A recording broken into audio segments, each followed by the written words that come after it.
बीच उमा भारती भी press conference के लिए आ गई हैं। क्या उनका कहना है वो सुनिए इस प्रेस कॉन्फ्रेंस में। वो भी इसी मुद्दे पर बोलने वाली हैं। शुरू कर दूं? हाजी महबूब और सैयद कासिम रसूद इलियास ने जो मुकदमा हम पे दायर करवाया, उसमें जो माननीय कोर्ट ने आज कहा है कि हमारे वरिष्ठ नेता तथा मैं हम पर अब आपराधिक मुकदमा चलेगा। साजिश की हमने और उस साजिश के लिए हम पर आपराधिक मुकदमा चलेगा। मेरा ये कहना है कि कोई साजिश नहीं थी, सब कुछ खुल्लम खुल्ला था। साजिश तो तब होगी जब मन में कुछ और हो, बाहर कुछ और हो। मेरे तो मन में वही था, वही मेरे वचन में था, वही मेरे कर्म में था। मेरे मन वचन कर्म एक थे, कोई कॉन्स्पिरेसी नहीं थी। मैं पूरे आत्मविश्वास के साथ, पूरे आत्मसम्मान के साथ मैंने राम मंदिर के आंदोलन में भागीदारी करी है। अब वकील कोर्ट में क्या जिरह करते हैं वो एक अलग विषय है, लेकिन मैं इस मामले में बिल्कुल स्पष्ट हूँ। मुझे राम मंदिर के आंदोलन में भागीदारी के लिए हमेशा गर्व रहा है। मैंने तिरंगे के लिए मुख्यमंत्री की कुर्सी छोड़ दी थी। मेरे लिए राम मंदिर का निर्माण, भव्य मंदिर का निर्माण हो, उसके लिए मुझे जो करना पड़ेगा वो मैं अवश्य करूंगी। इसलिए पहली बात तो मैं यही कहना चाहती हूँ कि साजिश का सवाल ही नहीं है। यहाँ तो सब खुल्लम खुल्ला था। मन में, वचन में, कर्म में एक ही बात थी, साजिश करने की जरूरत ही नहीं थी कि भव्य राम मंदिर का निर्माण होना चाहिए। और उसी की बदौलत आज भारतीय जनता पार्टी यहाँ बैठी हुई है। हम 2 से आज सरकार बनाने तक की जो पोजीशन में आए, उसमें राम मंदिर आंदोलन की बहुत बड़ी भूमिका रही। इसके अलावा जो ये बातें हैं कि 2 साल में हो, मैं तो कहती हूँ कभी भी हो, मुझे फांसी हो जाए, मुझे जेल हो जाए, अयोध्या के लिए, गंगा के लिए, तिरंगा के लिए मैं कोई भी सजा भुगतने के लिए तैयार हूँ। ना मैंने कभी खेद व्यक्त किया है, ना मैंने कभी माफी मांगी है। मैंने हर बात को बिल्कुल स्पष्ट कहा है। बाकी वकील हैं, कोर्ट में लड़ेंगे, हमारे जो वकील होंगे वो अपनी बात कहेंगे। मैंने अपनी बात स्पष्ट कर दी। अब आप लोग जो सवाल करना चाहें वो कर सकते हैं। कांग्रेस पार्टी कह रही है, कांग्रेस पार्टी कह रही है आपको इस्तीफा दे देना चाहिए। जब सिख मरे थे 10,000 तो सोनिया गांधी राजीव के घर में ही थी, तो क्या ये माना जाए कि वो साजिश में शामिल थी? जब भोला पांडे ने हवाई जहाज का अपहरण किया था इंदिरा गांधी के नाम पे, तो क्या माना जाए कि इंदिरा गांधी उस साजिश में शामिल थी? इसलिए मैं कांग्रेस की तो किसी बात का जवाब नहीं दूंगी, लेकिन हाँ ये जरूर है कि जब तिरंगे के लिए मैंने मुख्यमंत्री की कुर्सी छोड़ी थी तो अपराध प्रमाणित हो गया था। अभी तो साजिश के बारे में केस चलना है, अपराध अभी तो आपको मालूम है कि मेरे लिए तो राम के लिए, गंगा के लिए, तिरंगे के लिए मैं इंद्र का भी आसन छोड़ सकती हूँ। मंत्री का पद तो बहुत छोटी चीज है।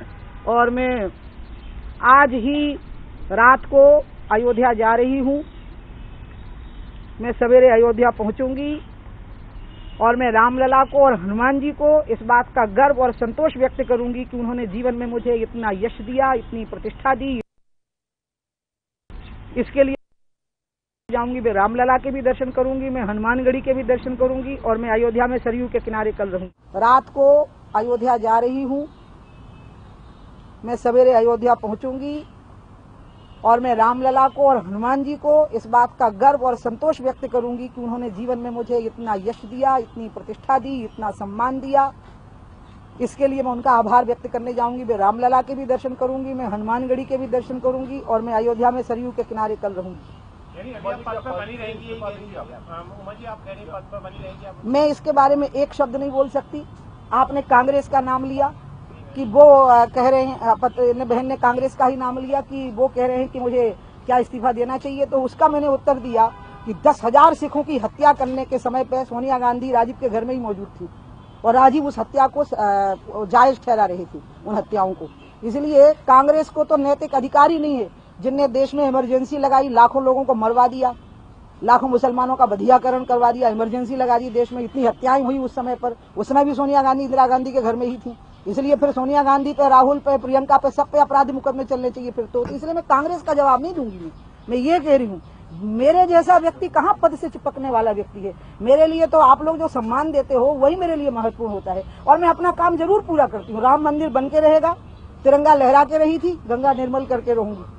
उमा जी, जब ये सुप्रीम कोर्ट का फैसला आया उस वक्त कैबिनेट की बैठक चल रही थी, क्या प्रधानमंत्री से आपकी इस बारे में कोई बात हुई? क्या इस्तीफे से जुड़ा या कोई भी और बात इस मामले से जुड़ा प्रधानमंत्री ने कहा आपको? कैबिनेट की बैठक तब समाप्त हो चुकी थी।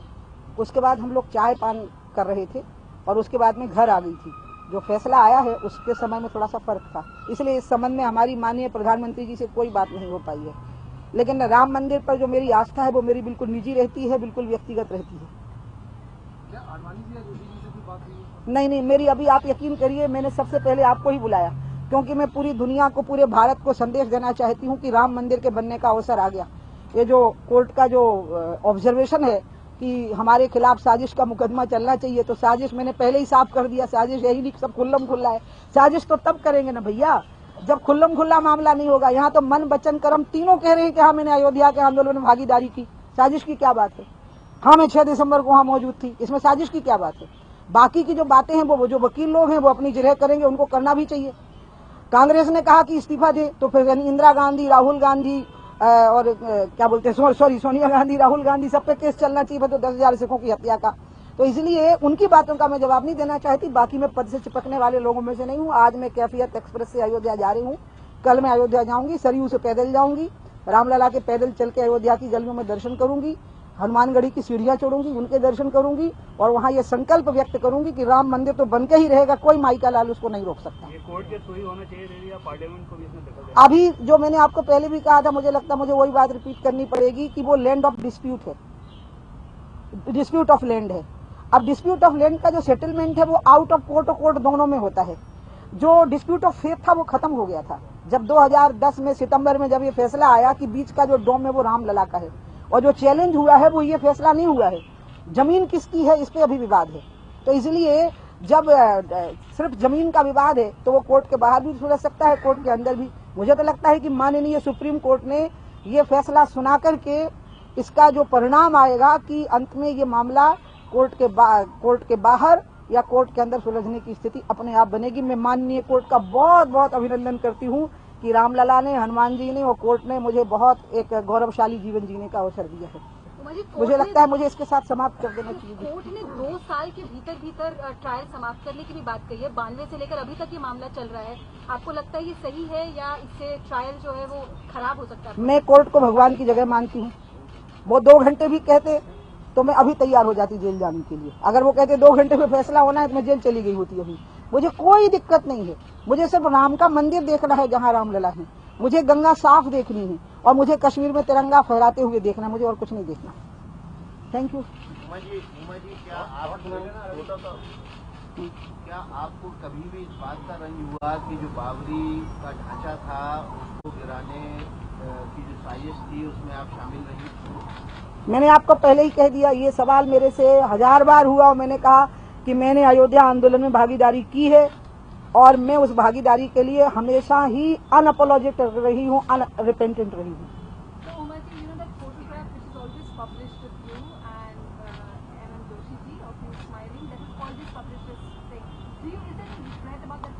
No, why shouldn't I smile? Why should I regret for my laugh and smile? मुझे ये समझ में नहीं आ रहा है कि मैं हंसने के लिए और मुस्कुराने के लिए किस बात के लिए रिग्रेट करूं। ओके, क्या लगता है आपको कि जो विध्वंस हुआ उसमें जिस तरीके की एक पिक्चर बनकर देश में आई है वो आपत्तिजनक या इस पे लोगों को ठेस आहत पहुंच रही है? देखिए, जो वहां घटा उसका माहौल तो पहले ही बना दिया गया जब बार बार हिंदुओं की भावनाओं को आहत किया गया। जब अयोध्या के अंदर ही सफदर आसमी का जो ग्रुप था, सफदर हाशमी का, जिसने HRD मिनिस्ट्री के फंड से एक प्ले किया जिसमें बताया कि सीता तो राम की बहन थी। इससे बड़ा मजाक, इससे बड़ा हिंदू भावनाओं का अपमान और कुछ हो नहीं सकता था। और उसकी परिणति जब आप ऐसा अपमान करेंगे तो उसकी परिणति तो इसी प्रकार की स्वाभाविक थी। हाँ, ये जरूर है कि उस समय पर अगर इन चीजों की सावधानी बरती जाती तो शायद वार्ता के द्वारा इसका रास्ता निकल आता, लेकिन उस समय आप लोग नहीं थे। जो हमारा सबसे बड़ा कष्ट था कि मीडिया में प्राइवेट मीडिया नहीं था। आज आप हो तो हमें अपनी बात कहने का मौका दे देते हो। आपकी अदालत में जो हमें मौका मिल जाता है अपना पक्ष रखने का, सरकारी दूरदर्शन था वो पूरे समय हमें गालियां देता था, अखबार वामपंथियों के कंट्रोल में थे पूरी तरह से और वो हमें पूरे टाइम गालियां देते थे, हमारे को हिंदू होने की गाली देते थे, राम का नाम लेने पे गाली देते थे। इस देश में उन्होंने राम का नाम लेना और हिंदू होना, हम खेद सहित हिंदू थे। We are apologetic to be a Hindu, we are apologetic to be the devotee of Ram. ऐसे उन्होंने माहौल बना दिया था लेफ्ट लोगों ने और जो वामपंथी लोग थे, और मीडिया पे पूरा एकेडमिया, इंटेलिजेंसिया, मीडिया और आर्ट और कल्चर पे वो कब्जा किए हुए थे। पूरे समय इंसल्ट कर रहे थे, पूरे समय इंसल्ट कर रहे थे। इसलिए आज तो आपकी वजह से अपॉर्चुनिटी हमें मिल गई है कि हमारा पक्ष लोगों के सामने आ जाता है। आप तुरंत मेरे सामने यहाँ आ गए, देखिए ना, मुझे अपना पक्ष रखने का मौका मिल गया। इसलिए आज स्थितियां दूसरी हैं। उस समय की स्थितियों की तो आप कल्पना ही नहीं कर सकते हैं कि मीडिया, अखबार और अकेला सरकारी दूरदर्शन हमारी इमेज खराब करने में कसर नहीं छोड़ता था, और लोग हैं कि हमारा विश्वास करने में कसर नहीं छोड़ते थे। लोग हैं कि हमारा विश्वास किए जा रहे थे। मैं कहीं खड़ी हो जाती थी तो हजारों लोग इकट्ठे हो जाते थे। कनॉट प्लेस में कभी भीड़ नहीं होती। मैं एक दिन नरूला में पहुंच गई ऊपर आइसक्रीम खाने, तो नीचे हजारों लोग खड़े हो गए और नरूला का मालिक बोला कि आप थोड़ा जल्दी निकल जाइए क्योंकि यहाँ इतनी भीड़। उस समय सोशल मीडिया नहीं था, लेकिन लोगों का विश्वास हम पे था। और आज आप भी हमारे साथ हो तो हमारा विश्वास तो और मजबूत होगा। जब हम अपना पक्ष नहीं रख पा रहे थे तब भी लोग हमारे पक्ष को सही मानते थे, तो आज तो आप भी हमारे साथ हो। बाबरी मस्जिद का गिराना गलती थी या वीरता का काम था? अब जब आप पीछे मुड़ के देखते हैं क्या इसका, देखिए ये वो बात है जिसमें माननीय कोर्ट ने कहा कि साजिश थी, तो खुलने दीजिए ना बात। इसलिए जो बात माननीय कोर्ट ने कह दी हो उसके ऊपर मैं अभी कोई विवेचना करने लग जाऊं तो मैं कोर्ट का अपमान करूंगी। इसलिए कॉन्स्पिरेसी थी, कौन कॉन्स्पिरेटर्स थे, क्या कॉन्स्पिरेसी थी, माननीय कोर्ट इसकी फास्ट ट्रैक में सुनवाई करेगा, 2 साल में करेगा, टाइम बाउंड करेगा, वो बात खुलने दीजिए। उस पर मेरी टिप्पणी ठीक नहीं। मैं तो एक ही बात कह रही हूँ कि यहाँ सब खुल्लम खुल्ला था, मन वचन कर्म एक ही थे, भव्य राम मंदिर का निर्माण होना। साजिश तो तब करेंगे ना साहब जब मन में चोर होगा, यहाँ कोई चोर नहीं था। इन्हीं शब्दों के साथ आपको बहुत धन्यवाद देती हूँ। राम जन्मभूमि आंदोलन की शुरुआत अडवाणी जी ने 1990 में की मंदिर से, और बाबरी विध्वंस के बाद अडवाणी जी का रिमार्क आया कि it was the saddest day of my life. एक तरफ उसी जगह पे जहां आप खड़ी थी, you are proud of the moment, दूसरी तरफ Advani ji says that it was the saddest day of my life and it is not something that we wanted to happen. मैं अडवाणी जी के कहे पे कभी टिप्पणी नहीं कर सकती। उनका पक्ष आपको उनसे सुनना। मैं अपनी बात कह सकती हूँ। ये देश गाय का है, गंगा का है, राम का है, तिरंगा का है। इस देश में इनका अपमान जहां होते देखूंगी वहां जान की बाजी लगा दूंगी। मैं इसके अलावा और कुछ नहीं बोल सकती। ओके।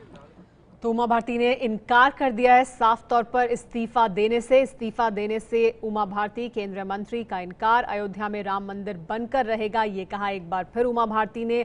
कहा आज शाम ही मैं अयोध्या जाऊंगी और वहां दर्शन करूंगी रामलला के।